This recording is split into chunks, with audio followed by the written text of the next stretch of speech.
2021년 5월 21일 금요일 새벽 말씀입니다.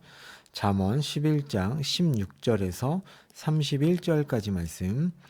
의인의 열매는 생명나무라, 의인의 열매는 생명나무라 라는 제목으로 새벽 말씀 보도록 하겠습니다. 오늘 본문은 어제 말씀과 같이 악인과 의인을 대조하고 그에 따른 인과응보의 중요성을 강조하는 본문입니다. 그러면 우리 한 절씩 한 절씩 살펴보도록 하죠. 16절과 17절에는 이제 덕망 있는 여자와 근면한 남자를 대비합니다.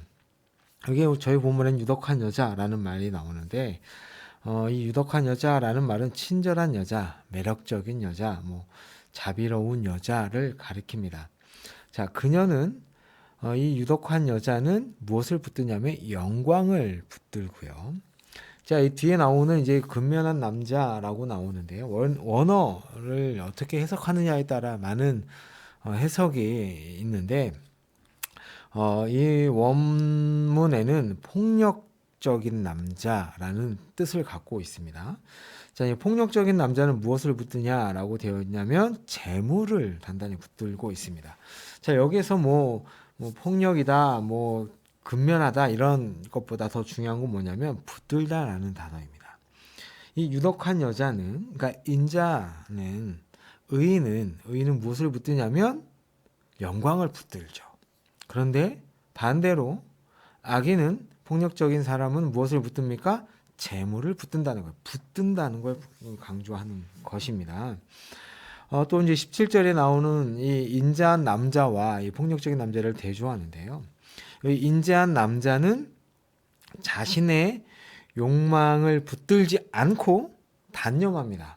단념시키죠. 그러나 잔인한 남자는 자기 몸을 괴롭히는데 어떻게 괴롭히냐면 욕망을 단련시키는 것이 아니라 욕망을 붙들고 욕망을 따르는 자가 바로 이 잔인한 남자다. 왜? 결과가 어떻게 되냐면 자신의 몸을 괴롭힌다는 것이죠. 그 욕망을 잡기 때문에. 그러면서 이제 18절로 넘어가죠. 18절은 악인의 삭스는 허무하다. 악인이 헛된 것을 위해 일했다라는 것입니다. 누구든지 이제 자기 신이 수고한 것에 대해 나름의 대가를 인정받기를 원하죠. 또 그에 부합한 결과물을 얻기 원합니다. 그런데 악인들은 최종 결말에 도달했을 때 아무것도 없음을 깨닫게 될 것이다. 그리고 허탄하고 거짓된 삶을 살았다는 것을 발견하고 후회하게 될 것이다 라는 말씀을 하고 있습니다. 그러나 의인은 반대로 상을 거두죠. 의인에게 주어지는 상은 어떤 상입니까? 뿌린 대로 거두게 하시는 하나님의 진실하심처럼 결코 소멸되지 않고 확고하고 분명한 상이 의인에게 주어진다 말씀합니다. 자, 이제 19절로 가보시면 의를 굳게 지키는 자다라고 얘기하죠. 의를 견지하고 그것을 확고하게 붙드는 삶의 자세를 취한다라는 의미입니다. 그런 자들은 이제 육체적 생명뿐 아니라 궁극적으로 영원한 생명에 이른다는 말씀하고 있고요. 악을 따르는 자, 그러니까 악을 적극적으로 추구하는 자를 얘기합니다. 이들은 어떤 운명에 처해져 있습니까? 이미 죽을 운명에 처해져 있다. 그 악으로 인해서 이미 죽어 있다라는 의미를 담고 있어요.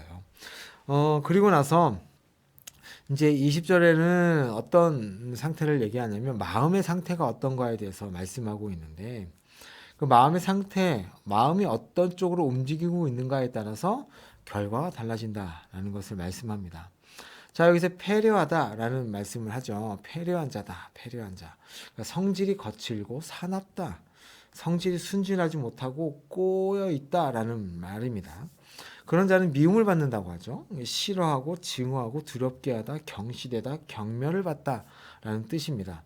그러니까 하나님을 거부하고 진리를 배격하는 왜곡되고 그릇된 마음의 소유자는, 그러니까 패려한 자는, 그러니까 하나님을 거부하는 자는 공의로우신 하나님으로부터 증오와 멸시의, 그러니까 미움의 대상이 된다는 뜻입니다. 자, 반대로 삶의 태도와 행동의 양식이 온전한 자는 어떤 자, 무엇이 주어집니까? 하나님의 기뻐하심이 주어진다. 그러니까 하나님의 은총을 입는다라는 말씀을 하죠. 즉 그의 삶은 가치 있고 복된 삶이 되고 보람된 삶이 된다라고 말씀합니다. 21절 이제 보시죠. 악인들이 피차 손을 잡아 강력한 결탁을 한다 해도 그들의 결탁은 헛될 뿐 아니라 오히려 그것이 비극이 될 것이다 라고 분명히 밝히고 있습니다. 그런데 의인의 자손은 어떻게 됩니까? 구원을 얻는다 얘기하죠. 그러니까 조상이 그렇게 하나님 앞에 청결한 삶을 살면 자동적으로 후손이 구원을 받는다? 이 의미가 아닙니다. 조상의 의로운 삶의 영향력으로 인해서 그 후손들도 의롭게 사는 경우가 많다. 결국 후손들 역시 구원받게 되는 일이 많이 있다라는 의미입니다. 자, 그리고 나서 이제 이 악인과 의인의 이 외적인 부분과 내적인 부분을 얘기하는데 그 외적인 화려함에 비해 22절입니다.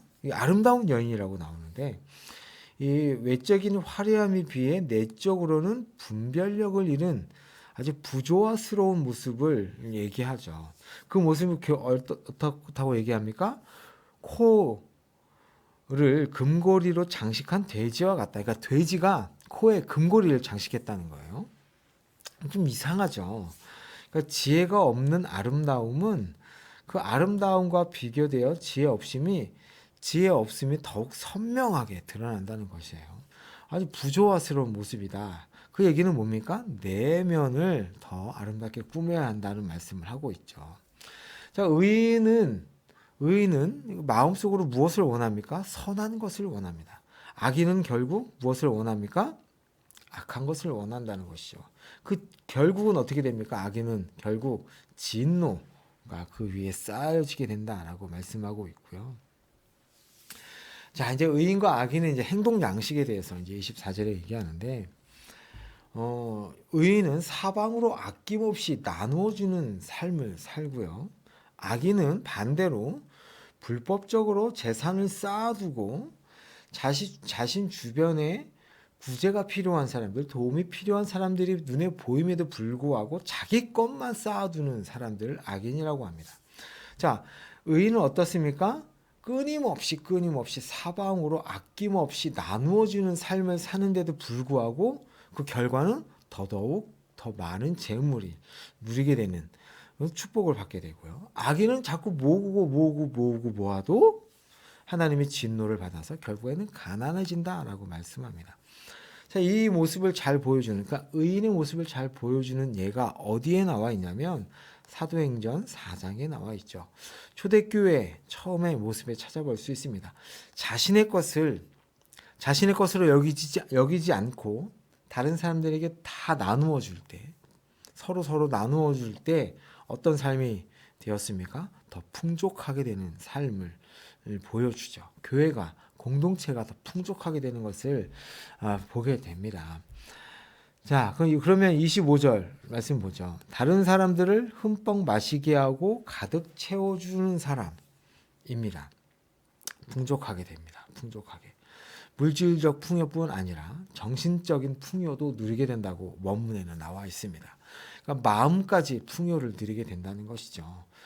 마음만 부자가 돼도 너무 좋은데 하나님께서는 물질적 풍요까지 더해준다고 말씀하고 있습니다. 그런데 악인은 어떻습니까? 악인은 악덕 상인인데요. 26절에 추수 때 곡식을 싸게 사두었다가 양식이 모자랄 때 가격이 오르기만을 기다렸다가 가격이 한참 올랐을 때 최고점에 찍었을 때도 잘 팔지 않는 거예요. 조금씩 팔면서 이득을 보는 이 사람은 저주가 끊이지 않을 것이다 라고 말씀합니다. 그런데 반대로 그때 어렵고 힘들 때 양식을 나누어 파는 자가 하나님의 복을 받습니다. 부당한 이익을 취하지 않고. 자, 그러면서 이제 27절에 의인은 선을 간절히 구한다. 선을 간절히 구하는 자라고 얘기 나와 있죠. 이 안에는 어떤 뜻이 담겨져 있냐면 아침 일찍 일어나 선을 적극적으로 찾는다라는 의미가 담겨져 있습니다. 그러니까 의인은 하나님의 일, 하나님의 뜻, 하나님께서 원하시는 기뻐하시는 그 선을 아침에 일찍 일어나서 적극적으로 찾는다는 거예요. 반대로 악인은요, 악을 더듬는다라고 표현하고 있잖아요. 그러니까 악한 길만을 습관적으로 걸을 뿐 아니라 악을 저지르기 위해서 지속적으로 노력한다고 얘기합니다. 자, 그것을 앞에서 뭐라고 얘기했습니까? 재산만을 모으려고 하는 자들, 불법으로 자신의 창고만을 채우려고 하는 자들을 얘기합니다. 요즘 딱 맞는 것 같아요. 아주 돈에 미쳐 있죠. 사람들이 주식에 미쳐 있고 코인에 부동산에 아주 미쳐 있습니다. 자신 재산만 모은다면 무엇이든 다 행하는 사람들을 저희가 볼 수 있습니다. 28절을 보면 그렇게 자신의 재물을 의지하는 자는 어떻게 됩니까? 패망하게 됩니다. 패망한다. 아주 결국은 끝은 죽음이다 라고 얘기하고 있습니다. 그러나 의인은 푸른 잎사귀 같아서 번성한다. 하나님의 뜻을 따라 살아가는 자를 말하는 것이죠. 앞에서 말했듯이 선을 간절히 찾는 바로 그 자를 얘기하는 겁니다.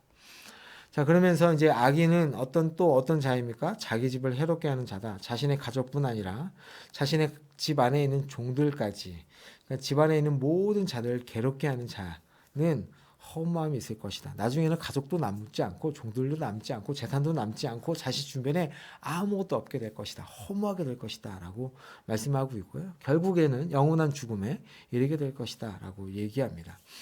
이런 자는 지혜 있는 자의 종이 된다고도 말씀하시죠.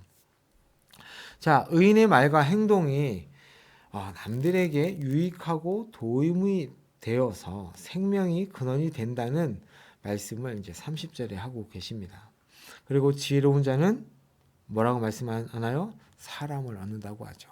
그냥 어떤 사람을 얻느냐? 여기서는 세속적인 가치관을 가진 사람이 아니라 경건한 사람들을 얻게 된다고 말씀합니다. 오늘 제목이기도 하죠. 의인은 생명나무의 열매를 얻게 된다라는 말씀을 30절에 하고 계십니다. 그러면서 이제 마지막으로 31절에 의인과 악인의 삶을 최종적으로 평가하죠. 의인은 결국은 하나님 앞에 참된 보응을, 선한 열매를, 생명의 열매를 얻지만 악인은 반대로 죄의 대가를 반드시 치를 것이다 라고 말씀합니다. 오늘 말씀도 어제 말씀과 마찬가지로 의인과 악인에 대한 대조를 통해서 우리에게 다시 한번 그 말씀을 강조하고 있습니다. 오늘 말씀을 정리하자면 의인은 영광을 붙잡고 선을 행하기를 아침부터 행하며 내면을 꾸미는 자이고 손에 있는 것을 흩어서 나누어 주는 삶을 사는 자입니다. 그러나 반대로 악인은 폭력을 행사하고 내면보다는 겉을 치장하고 악을 행하기를 기뻐하고 습관적으로 행하고 자신의 재물 쌓기를 좋아하고 나누기보다 가지기를 원하는 자다라고 말씀합니다. 이 두 사람의 결과는 말씀을 통해서 우리가 오늘 보았습니다. 악인과 같이 패망의 길로 가는 것을 원하는 사람은 이 세상에, 그리고 우리 크리스찬 중에는 없습니다. 우리는 아침 일찍부터 선을 행하기를 사모해야 할 줄로 믿습니다. 하나님을 의지하며 하나님이 기뻐하시는 삶을 살기를 힘쓰시는 여러분이 되시기를 예수님의 이름으로 축복합니다. 자, 기도하겠습니다.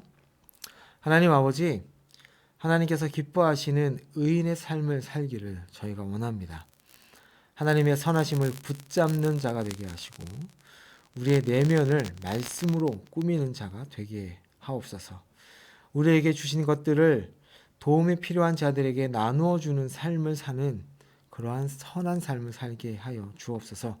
그리하여서 하나님께서 주시는 생명의 결실을 맺는 하나님의 귀한 자녀가 되게 하여 주옵소서.